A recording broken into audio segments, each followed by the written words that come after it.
14,000 কোটি টাকার মতো যে ক্ষতিটা হলো সেটা কিভাবে পোষানো হবে এবং এইটা অর্থটা কিভাবে আসবে আমাদের সেটাই কিন্তু, এবং এই 14,000 কোটি টাকার উপরে যে ক্ষতিটা এটা কিন্তু জিডিপির আকারেও কম না। সেটা প্রায় আমাদের চলতি অর্থ বছরের 2025 অর্থ বছরের 0.29% মতো। তো সেটাও কিন্তু খুব একটা আমাদের যে এমনিতেই সীমিত সম্পদ তার উপরে এই ধরনের প্রাকৃতিক দুর্যোগের কারণে আমাদের একটা বাড়তি খরচ হয়, কিন্তু তারপরেও এটার যথোপযুক্ত পদক্ষেপ নিলে মানুষের ক্ষয়ক্ষতির পরিমাণটা কমানো যায়। যারা বন্যায় ক্ষতিগ্রস্ত হয়েছেন তারাও যেমন তাদের অভিজ্ঞতা ছিল না, কিংবা যারা বন্যার ক্ষয়ক্ষতি কিংবা বন্যাকে মোকাবেলা করার জন্য পদক্ষেপ নিয়ে থাকেন তাদের পক্ষ থেকেও আগের থেকে সেটা বোঝা যায়নি। আমরা এবং বিশেষ করে 2024 সালটাকে আমরা দেখেছি যে বিভিন্ন ধরনের এই ক্লাইমেটিক সমস্যা, জলবায়ু পরিবর্তনগত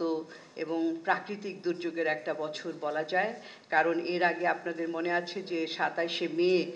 তখন একটা সাইক্লোন হলো, সাইক্লোন রিমাল, যেটার ফলে কিন্তু ব্যাপক তখন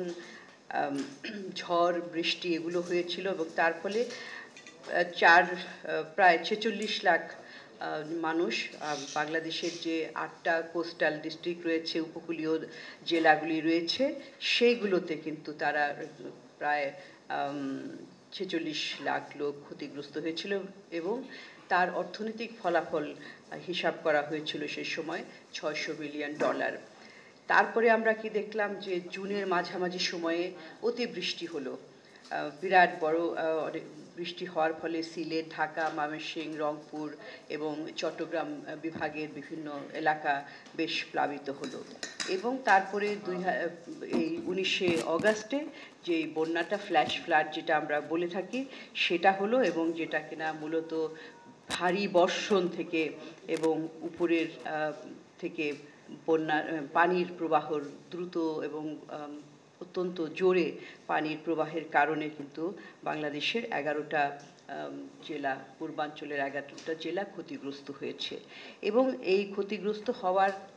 বিষয়টা আপনারা জানেন যে শুধুমাত্র তো ওই সময়ের না, যেমন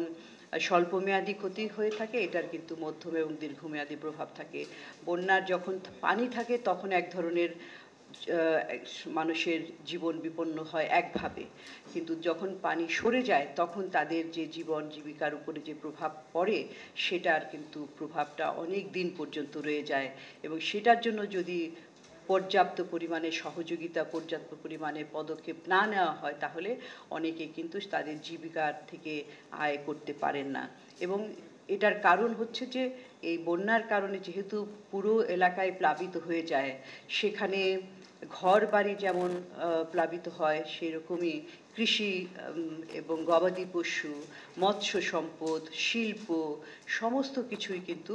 নষ্ট হয়ে যায়, বিনষ্ট হয়ে যায়। অবকাঠামোগত রাস্তাঘাট, স্কুল, কলেজ, হাসপাতাল, ক্লিনিক ইত্যাদি, এবং যার কারণে কিন্তু ক্ষতির পরিমাণটা অনেক বেশি হয়। ইতিমধ্যে আমরা জানি ক্ষতির পরিমাণ কত হয়েছে, সেটা আমার কলিগ মুনতাসির তার প্রেজেন্টেশনে বলবে,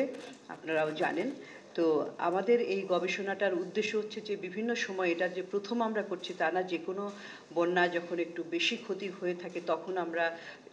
সব সময় এগুলো করে থাকি, যে হিসাবটা করে থাকি, যে একটা তো সরকারিভাবে হিসাব দেওয়া হয়, তাছাড়াও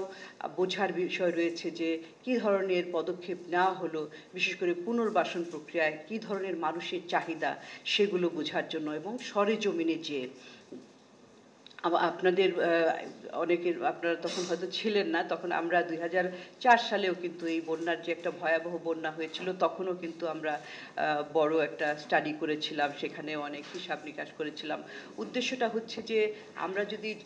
ক্ষতির গভীরতাটা বুঝতেই না পারি তাহলে আসলে কিভাবে পদক্ষেপটা নিব, এবং কেন হলো বন্যাটা সেটারও একটা বিশ্লেষণ দরকার। এই যে